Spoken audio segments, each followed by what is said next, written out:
thank you all for coming out. Appreciate your willingness to support the Conservation Commission. I'm Patrick Mulberry, Chairman of the Conservation Commission. Katie Freigang is a Commissioner. Debbie Bennett is a fellow Commissioner. And I want to introduce Marty Purnell, who, although not a Commissioner, attends all our meetings and is a big supporter for our efforts, and in fact is our webmaster. I want to also give a special shout out to Hector Prudhomme, who also attends our meetings and provides us with sage advice and background on the recent history of land use in Cornwall. The Conservation Commission is a state authorized board. We serve at the pleasure of the selectmen, and we were reconstituted in 2010 after the last plan of conservation and development that Cornwall put out. The Commission's duties or charges are to educate the public on issues of conservation and preservation, to advise governing bodies in the town, such as planning and zoning, wetlands, and occasionally the selectmen on land use issues, and to create an inventory or index of the natural resources to be found in Cornwall. In 2007, the first natural resource inventory was created. A group of state experts and local volunteers got together, surveyed the town, and produced a document that is very comprehensive, addressed issues such as geology, agricultural use, forests, water resources, sensitive habitats, and even historic and cultural resources. The Commission has decided to put its efforts to updating that inventory, and we hope to document any changes that might have taken place since 2007, and also, perhaps even more importantly, we're looking to reformat the update in such a way that it's more accessible to the casual reader, while still being informative to decision makers that need to find out information that may impact some of the land use decisions that they make. In addition, the Commission is contributing to the Planning and Zoning Commission in their efforts to update the Plan of Conservation Development for 2020. Part of the charge for the Conservation Commission in 2010 was to create a list of what they call priority places that are worthy of preservation, conservation, or of special note, such as scenic areas, wildlife corridors, sensitive habitats, and aspects of the town similar to that. Because the Commission is comprised of humans who have limited knowledge of such a big town or landmass as Cornwall, we decided that we'd tackle this project by dividing the town up into sections that correspond to the historic settlements. Cornwall Bridge, West Cornwall, Cornwall Village, East Cornwall, North Cornwall, and Cornwall Hollow. So far we've had 3 of these sessions, and the topic for today is West Cornwall, and our last one. Again, I want to thank everybody for coming out and hopefully contributing to our knowledge base. What we would like to do is ask people to come up and if they can mark on the map with dots or post-its that we'll hand out that locate special or sensitive areas that you may be thinking of. For those comments that don't lend themselves to the map, I will take notes and mark them on the pad here. Before we get to that, though, I'd like to ask Margie to give a short presentation that gives a little bit more detail about what exactly the natural resource inventory is and why we're updating it. So, Margie, do you want to? Thank you all for being here on a rainy day. Thank you all for patience with today's timetables. And I'm glad we got that straightened out. Thank you for the volunteer help on that. So just going to give you a very brief rundown on what a natural resource inventory is, what we've done in the past and where we're going to go for the future. And again, this is just to provide you some background as you're thinking about what your role in this will be. And one of the reasons why we have you and we have you here and we're happy that you're here is because we're looking for feedback from you all. We have only so much knowledge that we have, and for those of you who actually live in the communities, we're interested in your input. So Cornwall is incredibly blessed to have a host of incredibly, it's beautiful topography, it's fabulous natural resources. Everyone recognizes things like the Colchwood Valley Vista. It's just absolutely gorgeous. Or the Housatonic River Valley as well. I think we all agree that Housatonic is one of our cherished natural resources. Or even in the northern part of town, this is the Cooley Preserve. It's across the Cooley Preserve, across the fields, and you can see it's all a huge milkweed swath in the sort of foreground at the bottom, and which will be helping our local monarchs and other pollinators. A natural resource inventory, and again, I think thank you for providing a document. That's a copy of the natural resource inventory that was originally done in 2007. It's done by a group called the Kingsmark Environmental Review Team. And as Pat indicated, they covered a number of resources such as geology, water, soils, ag, forest resources, critical habitats, which has to do with where some of our endangered and threatened wildlife lives, and then also looked at a little bit of the flora and fauna. But this is just an example. On the left, this is bedrock geology map for the town of Cornwall. It shows some dark lines. So we have some interesting fault lines. This red line here, and this very skinny black line, and then this one as well. Those are some major fault lines that actually go through Cornwall and contribute to sort of very interesting characteristics of what lies beneath, and then the soils that actually develop from those. On the right-hand side is a shaded relief map. This is the kind of technology we have nowadays. The one on the left is from our 2007 NRI that was done. And so you can see that technology has evolved to sort of be able to represent things a little bit better. I'm sort of comparing apples to oranges, so please forgive me. But the other geological influence, of course, is glaciation. And glaciation came through the area. These are two glacial erratics. The one on the left is at the top of the Wells Preserve. And the one on the right, I think you all know where that is. It's good that it's supported. We would not want that to fall.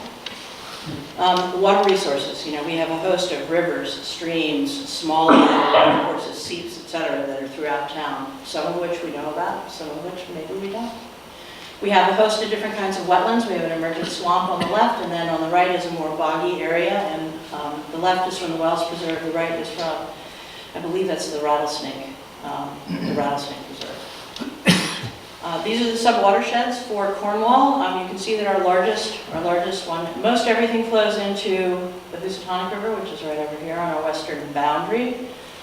This is the dividing line for, this also is the dividing line. So everything here goes into the Housatonic. Everything in the southeastern part goes into the Shabog, and then ultimately gets into the Housatonic, but way down below. You can see that Furnace Brook is our largest watershed, this one right here, and then Millbrook, which is up in your neck of the woods, comes in right above the covered bridge. Millbrook is our, well, I think Hollenbeck is probably the second largest sub-watershed, Millbrook next, possibly with West Chicago. But it gives you an idea of where everything's flowing in the areas of town. And interestingly enough, when Pat was sort of looking at the settlement patterns in order to try and organize these neighborhood meetings, you'll see that the map that shows how these areas were divided was historical settlement pattern, but it also falls along watershed lines, which is really kind of interesting. Anyway, I digress. Forests. Cornwall is known for its forests. Here's an old photo of Cathedral Pines, which is so gorgeous and probably it looks a little bit different now. On the right, this is at Ballyhack, another sort of old growth section. There are just incredibly beautiful things and the resources that Cornwall has, both in some of the state lands as well as other protected properties in forests. We are blessed with incredible flora and beautiful things. We have Canada Mayflower on the left-hand screen with beautiful moss underneath. We have bloodroot, it's blooming now all over town. On the right is a little morel mushroom that sort of popped up in May, which Deb ate that one. So it's her fault. It's no longer there for me to take a picture of. Well, it wouldn't have made it through the winter, but on the left is erythronium. This is a trut lily, also called dogtooth violet. We have a little sassafras, little twig that's sort of growing up. Soon will be a big tree. And then this is one of our oxeye daisies, which is just, I find them quite lovely. Jack in the Pulpit, our native blue flag iris. This is at the start of the Rattlesnake Preserve when you first cross over. And then that's one of our, that's a wild geranium on the right. And then we also have incredible fauna. Now, granted, the guy on the top left is not native, but he is kind of cute. The red eft, which is the terrestrial phase of the eastern newt. We have our little small mammals. And then the wood frog, which is no longer calling, but has now laid its eggs in all of our local little ponds and areas. To the large. This is the bear that comes and helps me with my integrated pest management. He's eating the dandelions in my lawn. Thank you very much. As long as he doesn't come inside, he's at liberty. Beautiful, huge snapping turtle the size of a dinner platter. Bottom right is a bobcat, being a little bit shy, and then the top right is one of our very rare endangered species. So why do we really want to conduct a natural resource inventory? It's a tool, and it's a great planning tool for a town or a community. Because when you know the places that you really want to protect or that have species that you want to make sure that they continue to have a viable life in a functional ecosystem, then you know that you want to protect those areas, whereas there are other areas where you can devote time and energy to human pursuits, such as housing or business or infrastructure. The state of Connecticut also, it's not a mandate as Pat referred to, but they do encourage conservation commissions to conduct these natural resource inventories. And then there's a new program called Sustainable CT. Katie Frygang is our local guru for all things sustainable CT, and they also promote natural resource inventories as a great planning tool. He's a little gray tree frog. He was lurking at the Wells Preserve as well. A lot going on over there. So doesn't Cornwall already have a natural resource inventory? Yes, why? Yes, we do. When it was done, as Pat indicated, in 2007, here are the categories. On the back of your sheet, at the bottom is the web address for the Conservation Commission's website. And we have posted this document. We took it apart, and it was scanned. And so each of the chapters are in there under a separate subchapter heading. So if you want to check out that information, it is available on the web. It's in our resources section, along with a whole lot of documents that have some pertinence to the town of Cornwall. And these are the categories that they looked at, and also on the back of your sheet that you're now sort of, those are the draft areas that the Conservation Commission has been talking about and is hoping to cover in the update of the plan of the natural resource inventory. So one of the things that you might wonder about is this MDDB thing. That's the Natural Diversity Database, and it's a database that's maintained by Connecticut Department of Energy and Environmental Protection. It provides general locational information for endangered and threatened species. So why do we really want to update this natural resource inventory? I mean, we already have the document. Why would we want to do that?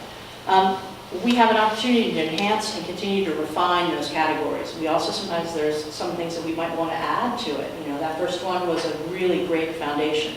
And a lot of the information in there won't change. Things like geology won't change. Maybe how we choose the maps and do the representation will change, but you know, the basics will be pretty similar.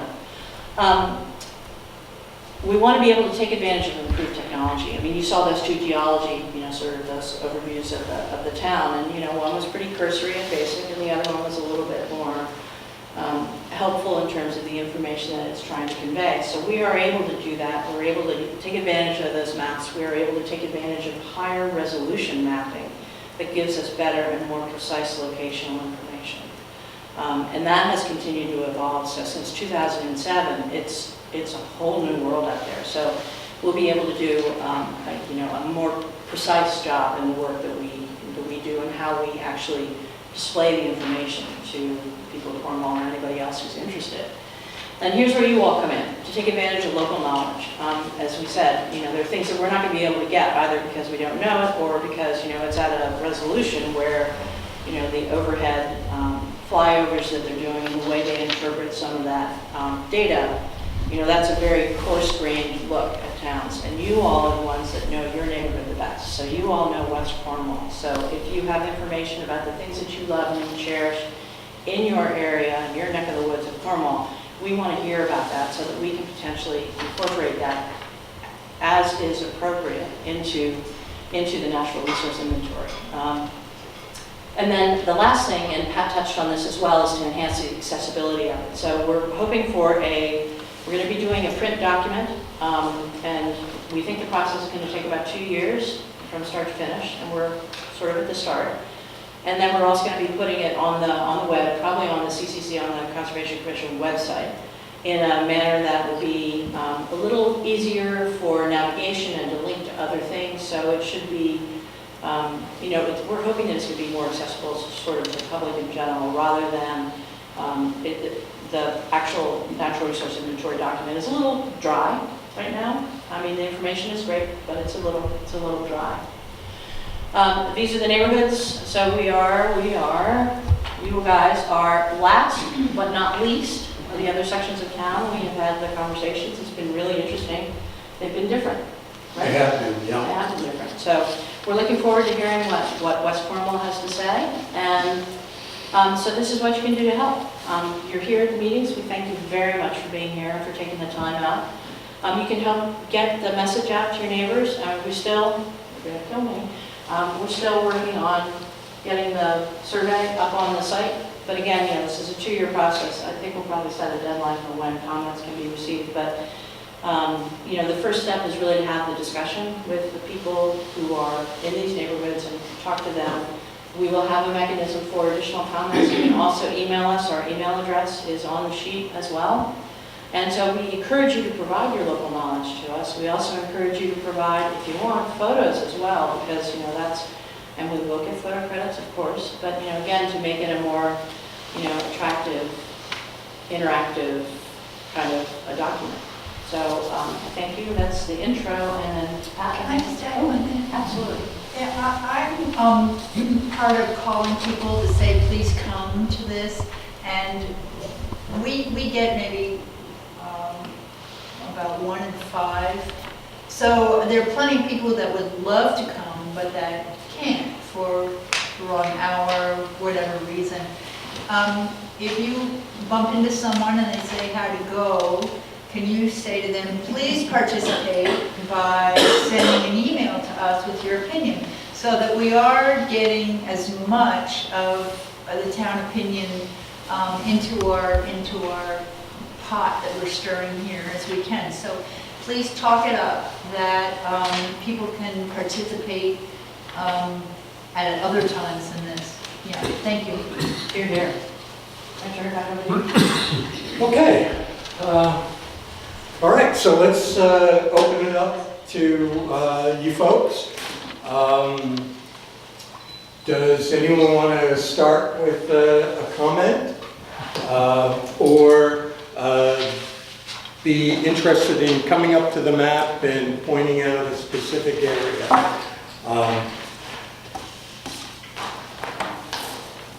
Margaret, I know you had some comments earlier, so I'm going to put you on the spot.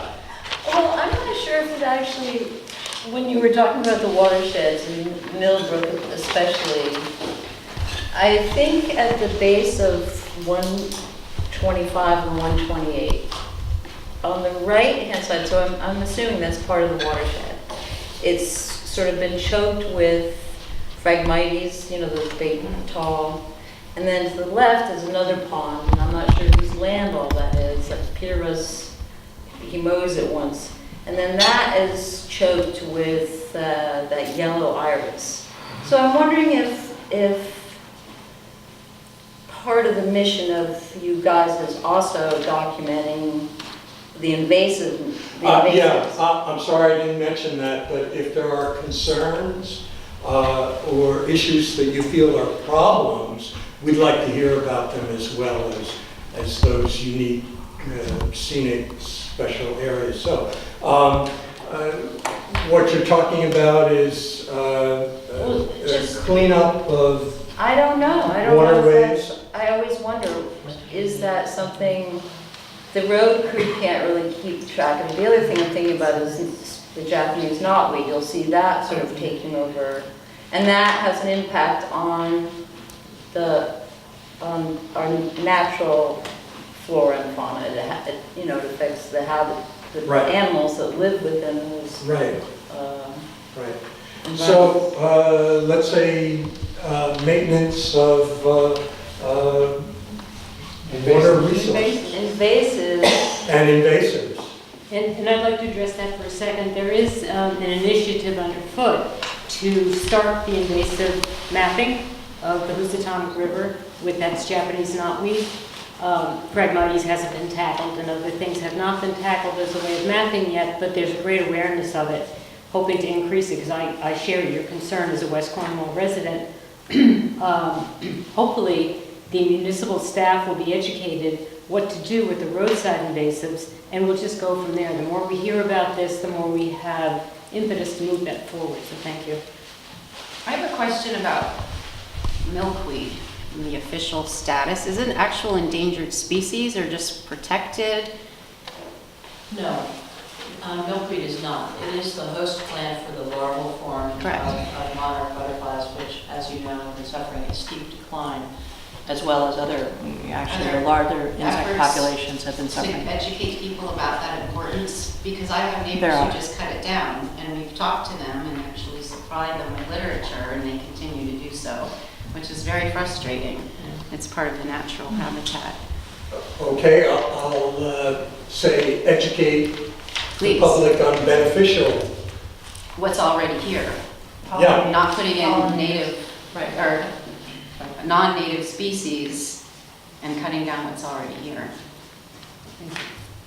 Education is a huge issue and is ongoing. It's a little Thank frustrating you. when you said reach out to your neighbors. I don't actually have neighbors, I have empty houses surrounding me. I live on a dirt road with 4 houses, I'm the only resident there. I can't reach out to my neighbors, I don't even know where they live. And they're the ones who are impacting the property around me and the ecosystem. That's a point. Well, maybe you can point that out on the map and we could take a look at it and see, what is involved with that I particular think it's an spot. issue all over Cornwall, not just in my particular neck of the woods. Mhm. Okay. I think you should put low residency down. What's that? Low residency, add low residency. Low residency? Yeah, in other words, people who own houses but are not here. Oh, Absentee low owners density. might Low be a more density. Low appropriate residency. term. Low resident, they aren't Oh, living here. the fact that they're, Absentee the owners. residences Yeah. are weekend. Absentee owners. yeah. Okay, low occupancy. And Oh, impact, that's or easier for educating me to them on the say. impact of everything they do. I mean, Cream Hill Road is getting carved up like a Thanksgiving turkey right now. It's a little disconcerting to see the habitat loss on individual properties and how it affects the whole town. Okay, that's a good point. We haven't heard that before. No, that's Not just good. looking at individual features that are worth saving, but the whole integrity of the natural environment needs to be addressed. Good point. People live here for the peace and the quiet and the woods and the natural beauty, and yet they build houses that take that away from people who are here full time. Right, they may There's not be truck traffic, aware there's of. noise, there's the Right. maintenance, it's just they're not aware of the stuff going on. of the And that's condition. That's the a really irony, good point. right?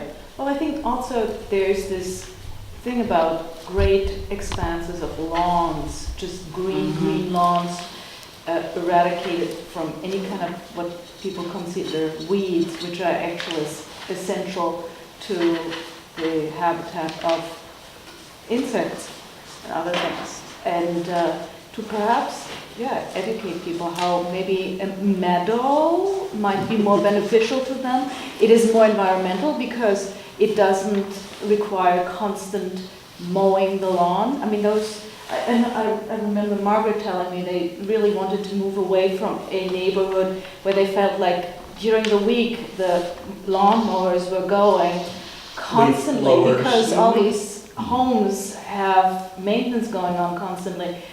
And you take jobs away, but maybe people could find other things to do too, than just mowing lawns. I think That's a good point, and also what I'm hearing is noise pollution. Yes. Oh, yeah. The question of. Well, environmental, I mean, they are all gas propelled, right? Right, I mean, air quality it's as well. just less. Hope I spelled that right. Yes.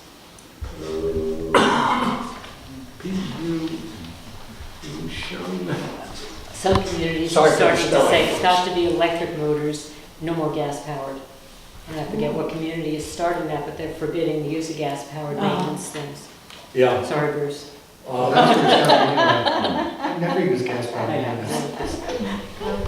And in fact, I just saw an ad for an electric lawnmower for sale on, at Home Depot, so that's starting. About gas generators, there was a guy across the street who built a shed the entire summer off of a generator that made noise. Oh, those are really loud, those the portable generators, yeah. 4 months. You know, not to let it go, but the maintenance of the invasives, I think the worst invasives is not knotweed, but Phragmites, because it's taking over the wetlands. We have that wonderful little wetlands just at the corner of Cherry Hill, Cream Hill, and Coxwell, and that's being, overtaken by that. And in a short period of time, we won't even see that wetland again. And I know that's a big deal, but it's a private owner, and I've spoke with him about, dealing with that situation, and he's more than willing to. Unfortunately, that can only be done with herbicides, but better that Say than that, that's not true. Phragmites. Just herbicides? Well, that's the only way I know to take care of it. It has a huge root system. It's very deep in the wetlands. It's like purple. Patients, do you know anything about that? Well, purple leaf scarf, they have a bug to eat it. I know what I Yeah. did. And you advised me at that time, probably from it, is cut it really, really short and keep Oh, yeah, cutting but it you- short that's and at the drying edge- it out. that's at And the what edge I where you did, can and get I got rid of 5 acres of Phragmites. Yeah, you would think you did probably, but The it's stolen probably is still there, right? Usually, Well, we'll see. Dun, dun, dun. usually, I'm actually gonna go test. if you can keep mowing anything, any invasive, it's going to kill it out ultimately. Yeah. Even knotweed, I mean, that'll take care of it, but you need to be able to get out. That Phragmites in that marsh is way out in the middle of the wetland. So you don't have that ability to be able Here's to the do thing, that. so, I grew up, not in this country, I grew up in Germany, and Phragmites, or whatever you call it, is considered to also create a habitat. You have to also question, why is it growing so well where it's growing? Because our environment is so dirty. It usually grows in runoff areas where there's, from the rain that is toxified from the roads. It still survives, and it creates bird habitats, frog habitats. No, it's bad for the frogs. It kills the It frogs. doesn't kill the frogs. Yes, it does. You need to do some research. Margie, what do you know? Yeah, it's bad about for the frogs. Margie's Very, very bad. I Yeah. don't think so. I'll send you the information so you can have that. But I don't want to get Maybe into that argument. education No, about but it. again, yeah, that's, What's that? that's exactly how. Maybe you guys could put in your report education or information about all the various We will do. invasives, That's and then we can. a big part of it. Well, Yeah. Bianca and Bruce are both correct. I mean, they are both correct. I mean, not so much about the toxics, but the Phragmites does tend to grow in sort of disturbed areas. It takes advantage of that disturbance and that soil disturbance. And once it gets established, it really goes. And there are documented, it has lower biodiversity levels in it. Right. That doesn't mean that some things don't use it as habitat, but it is a lower biodiversity than what would normally be, you know, and it provides cover for some things, and you'll see red-winged blackbirds in there just as much in a typha swamp as well, but that's cattails. So, but, you know, I mean, that's education certainly is something that certainly the commission can work on and try and get the proper, Right. Get that proper information education out So, on how and to not only control about those management, invasives. but about funding and opportunities for funding, because there are, you know, if there are individuals who are interested in trying to tackle some of these areas, there are some, like the state has Natural Resources Conservation Service, NRCS, which is a division of the United States Department of Agriculture, has WIP grants. They're wildlife habitat improvement grants, and you can use those. It's a little, you know, the application is a little bit burdensome, but you can use those to actually get at some invasive species control. So just an aside for the group. The other thing I'd like to ask, not to have the meeting, but what about beavers? I know that's a big issue with everybody. It is a big issue on both sides of that coin. The road crews are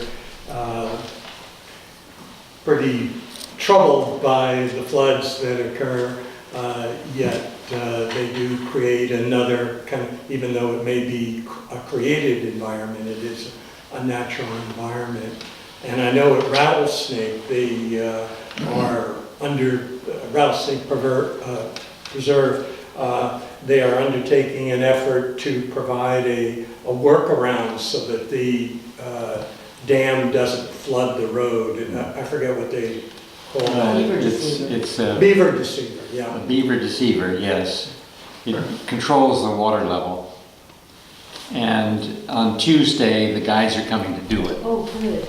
Can we watch? We, the land trust people, own that big swampy place back there and along Rattlesnake and Cogswell behind the church.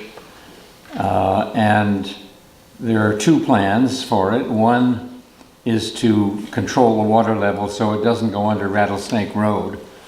Presently, it's up against under the road, and all you need is a couple of 20-ton trucks to go over that, and it breaks the road. Costs the town $20,000 or whatever it costs to repair the road, and it's not a good thing there or any other place where roads are susceptible to these beaver damming operations. So the so-called beaver deceiver is a big tube. It takes the water over the dam and deceives the beavers, whereas if you break the dam, eventually the beavers come back and build it up again. So you have an unending war. Whereas the beaver deceiver, in many cases at least, works by deceiving the beavers, Right, and part who of that. always go for where the water is flowing and they want to dam it. But the tube takes the water over the dam downstream, and it doesn't affect the dam at all. So that's point one. Point two is that particular swamp has a lot of important bird life in it. And until, a couple of years, 2 or 3 years ago, it had in it the American bittern, which is a highly endangered water bird. And you could hear him going whoomp, whoomp, whoomp, whoomp in the swamp if you listened. So the second part of the plan is to build a bird observation little blind, if you wish, Yeah. which will be wheelchair accessible, among other things. So that when the water level is controlled and everything is becoming a little more stable, you can go in and watch all the birds you want. And frogs and turtles and whoever else is there. Will that be right on the road or accessible through the trail? And The blind design and location have not been decided yet, but it's in the planning process. And it'll be accessible with a wheelchair, so it'll be somewhere near the road. That's great. Or there'd be a I'd like pathway. to bring up the beavers at Table Rock, which I know is really state land. I don't know how much jurisdiction we have over that. Which table rock? Off of the extension of Town Street that connects all the way to Oh, Music so Mountain. the stone table? Yes, Table Rock. Yes, it's the Mohawk, here I'll show you. The Mohawk Trail runs right through that section of Cornwall. It's on the west side towards.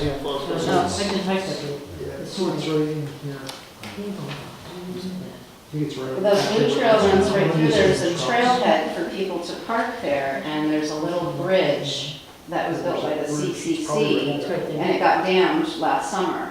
I called Gordon, I called the DEEP, and it didn't even get addressed for a good 6 months, and it completely wrecked the road there. There was a literal flood across the road for months, and I was afraid the bridge was gonna get washed out. Oh, I know where you're talking They about. finally addressed it, but what they did was they dumped gravel right there and kind of just, not even spread it nicely. It was just a big dump of gravel, and then they pushed it in the parking area, which actually I've maintained. I've gone there with my weed whacker just so people can get to Table Rock without the poison ivy and the stuff getting It's to nice them. down there. It's never maintained by the state, is my point. So I there's picked a up. parking area there. It's right. It's a trailhead Yeah. for the Blue Trail, which is one of Cornwall's attributes. Excuse me, Yeah. where's your house? Excuse me? Where is your house? It's not where I live, it's where I hike. I live off Cream Hill. Oh, okay. I live on Reed Brook Road. What's your name? Louise Levy. Oh, thank you. All right. So, you know, we've got this natural feature that we could promote to people to come enjoy the natural beauty of town, and they come here and it's full of gravel. It's very unsightly. So was it the town crew or? It was the land- state that's responsible for that. Oh, the business. state. But it is in West Cornwall. It is one of Yeah. our features that Right. we should protect as best we can. Uh, And plus the addressing issues of CCC state lands. has history there. There's the little bridge, there's the table itself. They did all the trail maintenance in there. There's Right. history right there, conservation history, and it's being neglected by the Yeah, state. the trails are a very important part of Absolutely. the economy of Cornwall. Absolutely. Cornwall is a. The Appalachian Trail gets a lot recreation-based of press. No one talks economy. about the Mohawk Trail. It's a 26-mile trail system through the state of Connecticut. In part, most of it is in Cornwall. Nobody knows about it. Well, I'd rather than not too Forest much. Park does, you know. I'm sorry? CFPA, Connecticut Forest and Park, you know, I believe they maintain that as part of the Blue Blaze Trail system. Yes, the Blue Right. Blaze Trail. Yeah. I had to report someone riding dirt bikes on that trail the other day, so, Goodness. you know, like you want people to know about it, but you don't. Right. Right. There was a boat dumped there last summer. A boat got dumped there. Yeah. Big, big boat. That's pretty yeah. impressive. Wow. So who do you call? You have a number at the state that you call? I do now, but I called Gordon and I didn't get anywhere. He said he would address it with the DEEP. I called them. It took a good 6 months to get fixed. In the meantime, the road itself is getting washed out. So the beaver stam's still there? No, they did finally take it out. Now it looks awful. Yeah. I mean, it's very unsightly. Okay, well, that's something we'll check out and follow up on. Did you sign in, by the way? Because I'd like to follow up with some of the information that you have. Anyone else have, Ella, you have something? Well, I'm very grateful to the beavers down in the swamp below me because they created over the rainy period a much larger upper beaver pond so that on Easter, we could take a canoe and go in places we've never been before. But I'm wondering, we're talking about natural habitats and creatures and plants. I'd very much like to see the beauty of the Scoville Farm preserved. Okay. Let me write this down.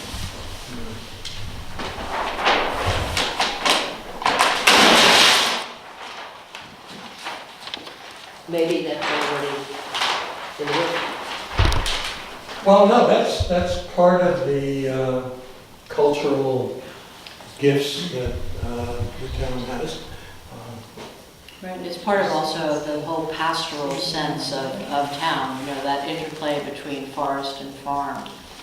And it's one of those, you know, it's not strictly a natural resource per se. I mean, the agricultural farmland is a resource, but the views and vistas of that and the farm buildings, you know, we would almost... It's just beautiful. It is beautiful, it is, but it's sort of a cultural artifact of how we've developed the town. And it's still worthy of preservation and cherishing.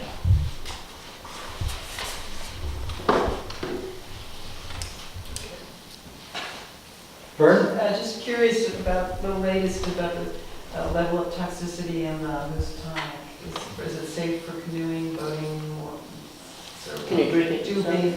I can drink it, tubing and stuff like that. Or should I call a friend? I don't have that kind of information.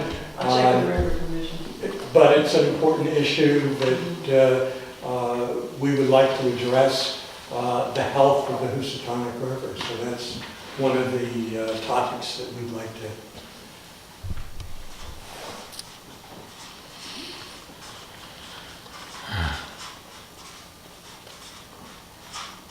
Here's a loaded question. How can we bring businesses to West Cornwall? It's sad to see West Cornwall as a ghost town right now. What can we do to alleviate that? Lower the rents.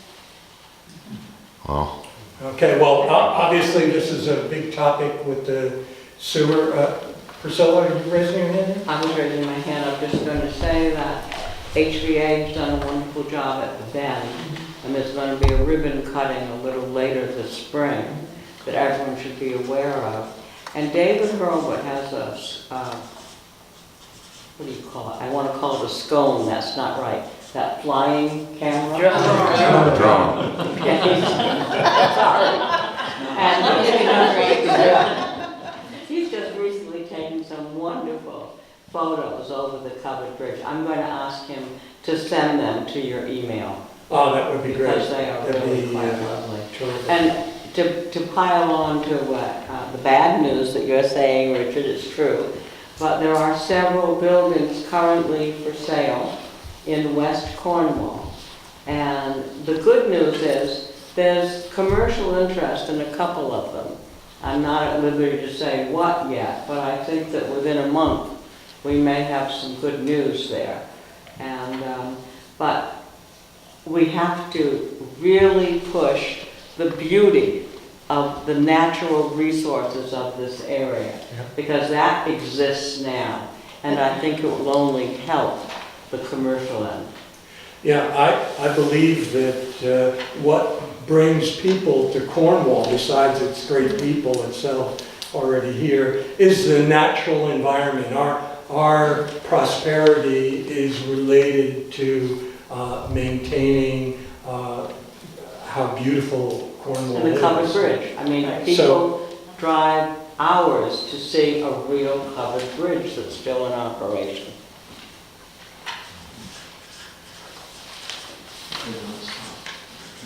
So to get back to Richard's point, even though we don't have the kind of jurisdiction, you might say, over a direct economic issue, as you're mentioning, in the big picture, the more we can maintain the qualities that are found here in Cornwall, the more we can attract people new people into this town. So that's an important part of what we consider, but it's not something that we can deal with directly. Can we steer these new people into existing houses instead of having them buy fields and farmland and putting in these compounds for weekend use? Because that's what's happening.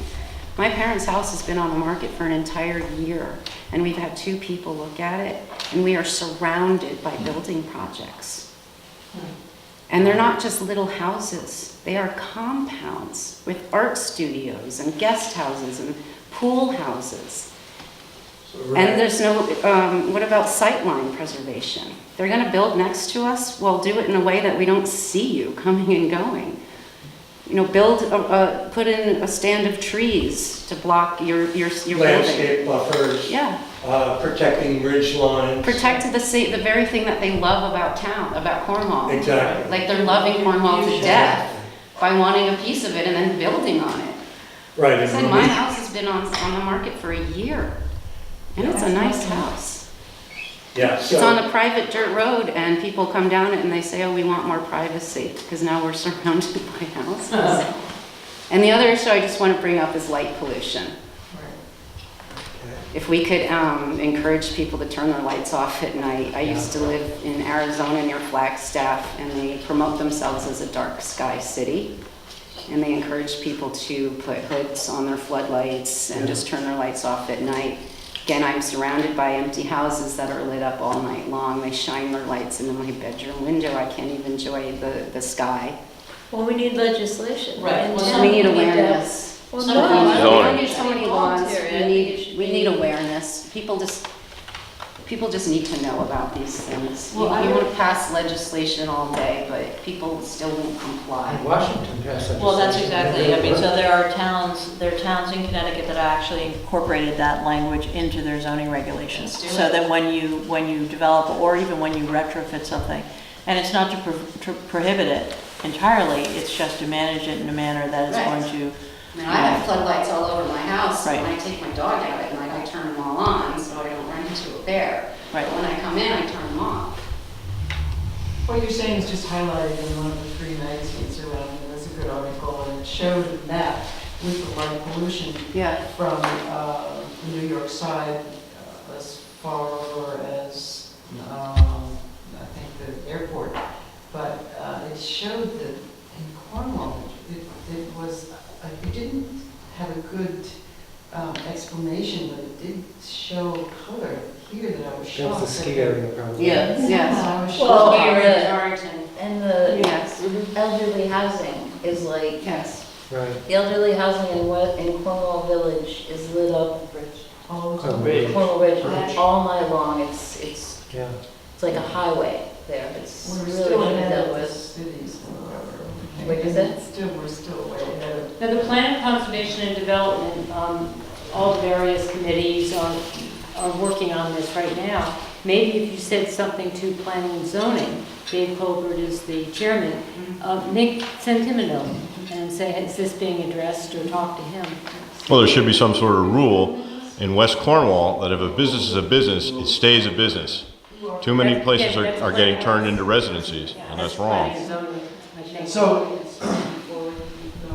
I'm on planning and zoning. Oh, great, As an thank you, alternate. thank you. We can certainly talk about light pollution.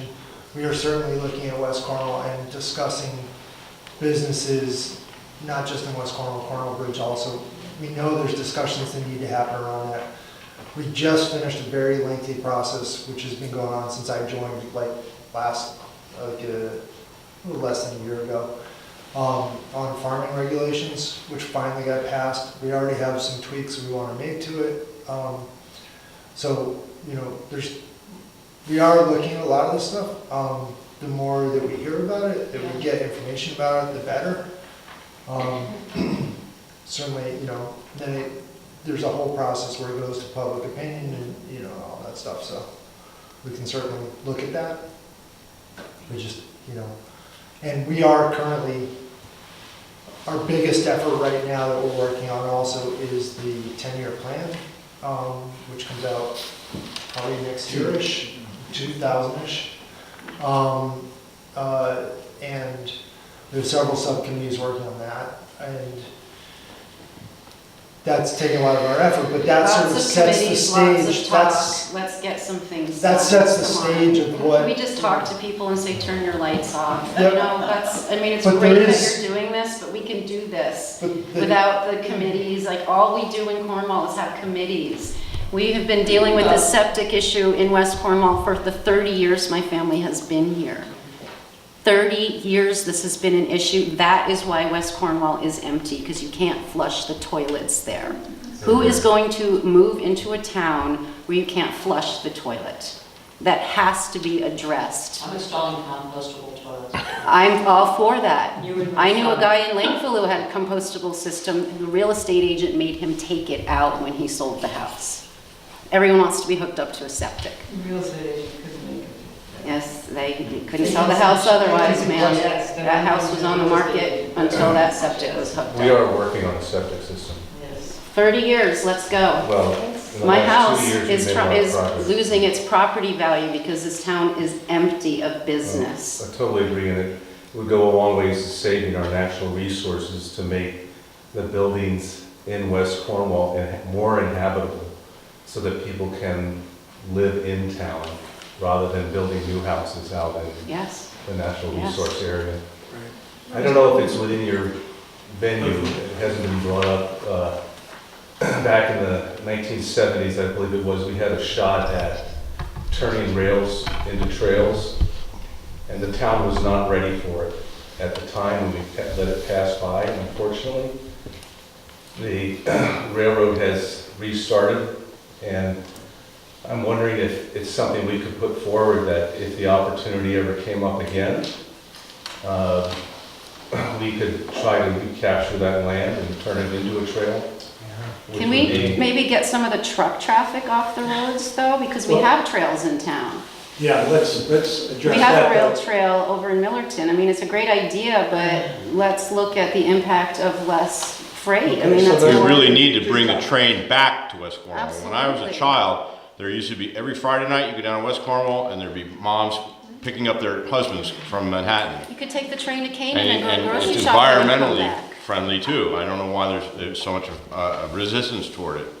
Well, a couple of years back, there was an effort to create a walking trail alongside the railroad, but ran into opposition from landowners and problems, technical problems with dealing with the safety issue, walking alongside an Crossing a railroad track. Yeah, crossing. and- That was an issue. Right, how to. But what's to keep the train, the passenger train from coming back? I mean, environmentally, it would help because it would take more cars off the road, and it could also bring more people in for businesses in West Cornwall. I think it's the cost of getting the rails. Right. But then how come they bring freight trains on it all the time, which are more dangerous than passenger trains? There's not 12 trains a day carrying passengers, and they don't even go into New York City. And a rail trail would be better for our local economy. Exactly. No, I disagree. By far, not even a question.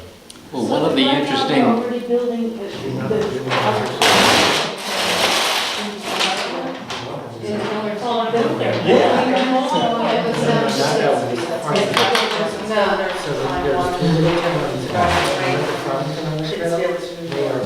from the point of view of natural resources and recreation, one of the interesting things is that the railroad cuts every part of Cornwall from the river, except a few little bits of private property that are on the river side of the railroad. But essentially, the railroad is a barrier to our greatest natural resource. And, you know, Richard makes the point about passenger trains and so forth. On the other hand, if you're going to have a modern passenger train, you're going to make that barrier much stronger because of all the environment, not only the environmental, but also the safety regulations and stuff that are going to go in. And relatively high-speed modern trains, passenger trains in particular, are very dangerous. I mean, every now and then Metro North wipes out somebody because they get stuck between the barriers. I mean, the world has high-speed trains all over the place. Well, all I'm saying is that there are two sides to the coin. Absolutely. To And look at the impact of all these cars. this has to be debated, and in my view, the real issue is hundreds of millions, or maybe more than a few $100 million to fix that rail line if you're gonna have a high-speed passenger train. We have It's no just public ridiculous. transportation in the northwest corner. So I don't know if this group can make this, No. is willing to make a suggestion No, against. no. It really, but it does affect the possibility of getting to the river. And whether it's a bike trail or a walking trail from West Cornwall to Cornwall Bridge, for example, the railroad is a great part of the problem. You've got to cross it someplace. Right. And that takes an act of the legislature, and it's going to have crossing lights and whatever to come down and protect people, and probably fencing, and anyway, it gets to be a mess having that. How come it was able to be done for so many years until like 1974? I think they stopped bringing the train here. And and the train doesn't have to go high speed through the villages. It can go very slowly, and just. Like an excursion train like they have going up to the Grand Canyon. You get on it, it's partially a tourist attraction and partially transportation. We have all these people living in town who have to make individual trips into Torrington or Canaan and just buy groceries. They take the train. I grew up in New Jersey. We had a little passenger train from town to town.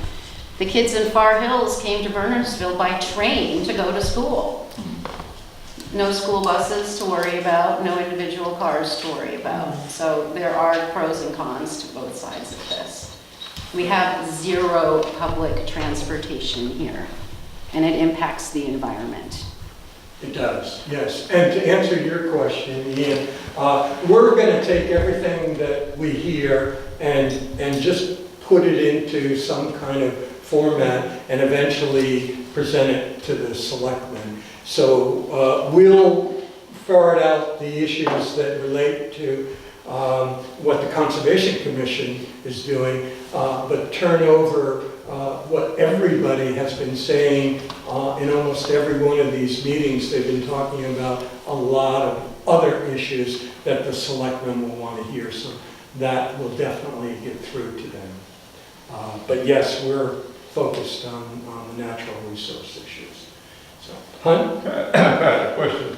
Under agricultural resources, we have listed prime farmland soils. And then the next line is farmland soils of statewide importance. And I was wondering what the distinction is.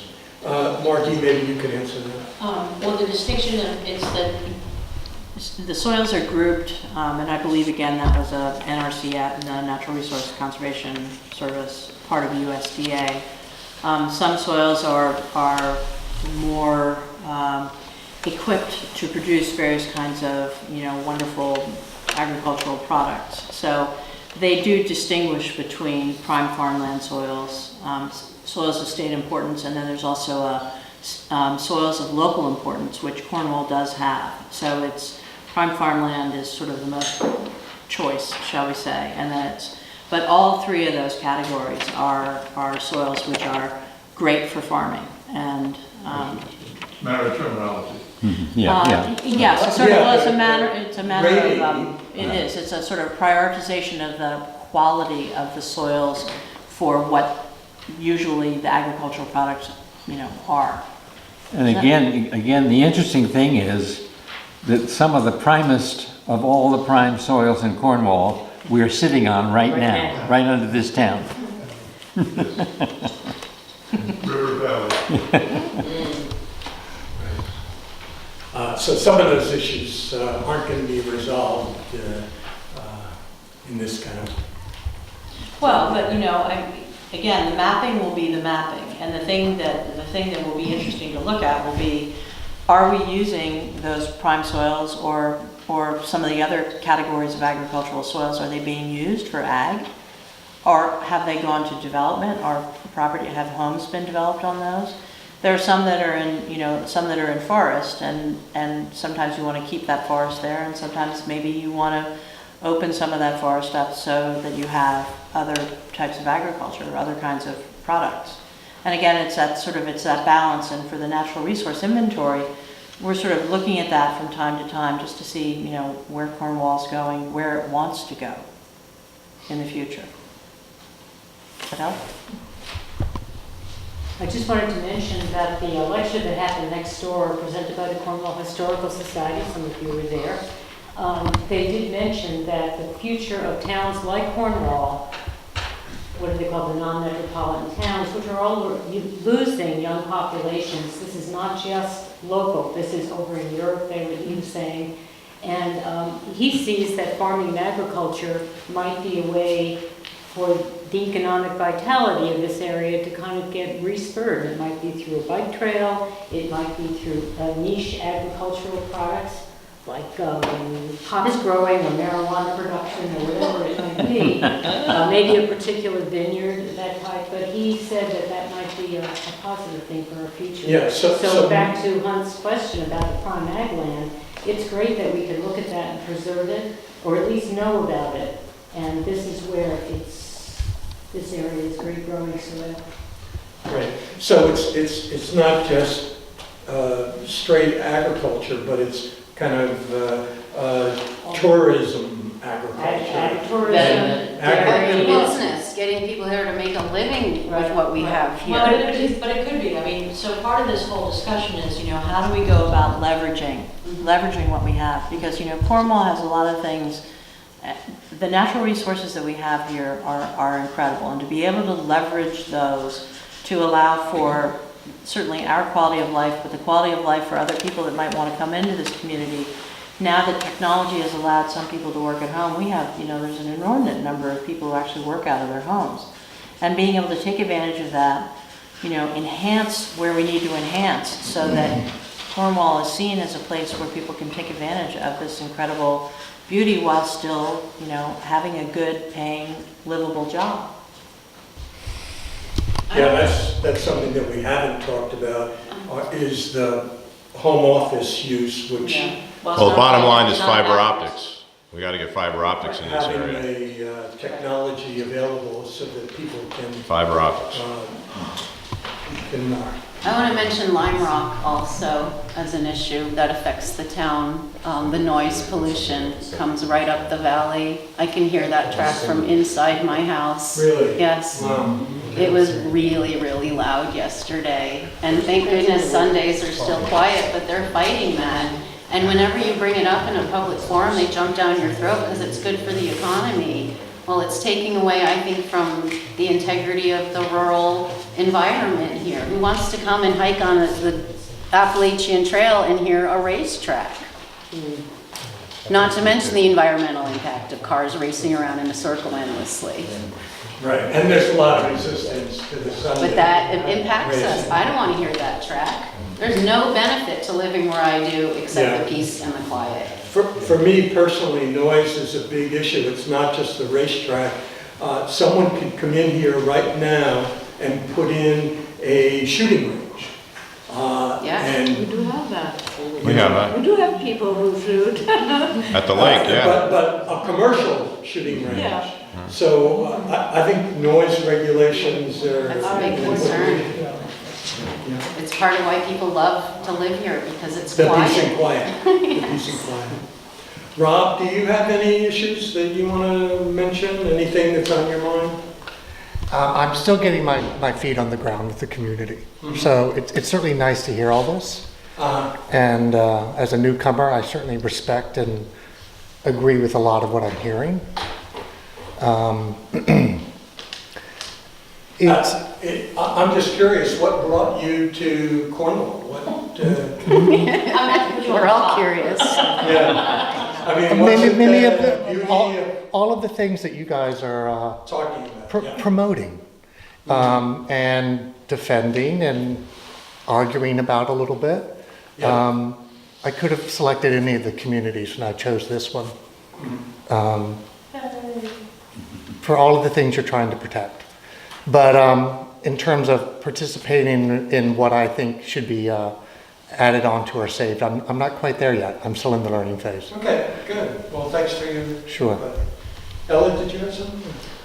Well, I was thinking, I had an environmental review done and an inventory, and I don't know if you've asked other landowners if they have such things that might feed into your survey. Well, that's part of what our discussions are today. I mean, if you have things like that, that would be wonderful. It was done about 15 years ago, but I'm assuming. Well, we didn't have Environmental any of what impact was there at statement? the time. Who did No, that for you? I could show it to you. Yeah, that'd be, Yeah, we'd love to see it. it'd be great. Okay.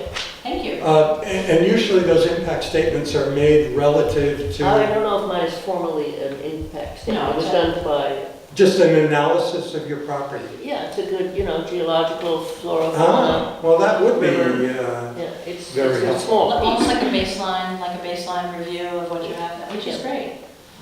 One of the things I'll we get it were to somebody. talking to people about is, trying to get a better, we can get some information about wildlife corridors and where wildlife are moving. But what's really helpful is knowing from, again, it's the local, going to the locals, what's marching through But your I think yard? we might have such things. It might be worth. Well, that's definitely true, and that's helpful. I mean, maybe we have a little sort of call to arms that goes out to everybody as well. yeah, now that's a pretty unusual It is thing unusual. for I agree. a landowner to have an environmental analysis of their property. But it's great. Not too many people, I would imagine, have that. Well, an Audubon, a couple years ago, was doing that free too. Who? Audubon. Audubon's They would- here. Oh, really? Yeah. Wow. And I think Come and walk around your property. the You probably Conservation did it. Trust also does, don't you all do don't you have baseline inventories of the holdings and, For all of the lands that we own, right? the answer is yes. We have baseline ecological and environmental surveys done by Harry White, who's a very well-known local ecologist. Yeah. We have But to. they're not I mean, free. it's part of being in the land trust business. Is one of the things you have to do when you acquire a piece of land is to have a baseline inventory. It helps you handle stewardship on the property. Yeah, Right. sure. Forever after.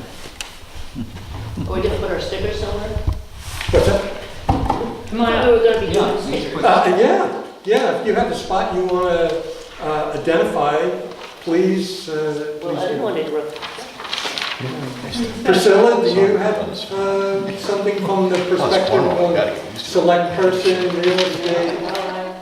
Put my 2 cents worth in it. Okay, appreciate that. All right, I think we're pretty much wrapped up. I want to thank everybody for coming out again. This information is going to be really helpful for us. Thank you for asking us. Yeah. You're welcome. Thank you. If We we hope hope the that dialogue will lasts continue. for Yes. over an hour, your other sessions, they last a long time. About this amount of time. Absolutely, it is, but, This is I'm not not gonna away. be divided together. I'm putting together memos that are going to summarize the essential points that were raised by Got a neighbors. love-hate relationship. So you'll get to see that. Yeah, I know. And I'll do a comment at the end. Preservation of our beautiful natural resources, right? But you can't discount that because that is so important for every group. That's one of the first things they mention. The economic implications of the changing demographics. There's a lot back and forth about how to get people to come to Cornwall. Maintenance issues, a lot of maintenance issues, yeah, state lands and mostly state lands. So that's it, Pat? That's it? That's it, thanks a lot. Okay, we're done here. Great. Thank you, All right. Richard.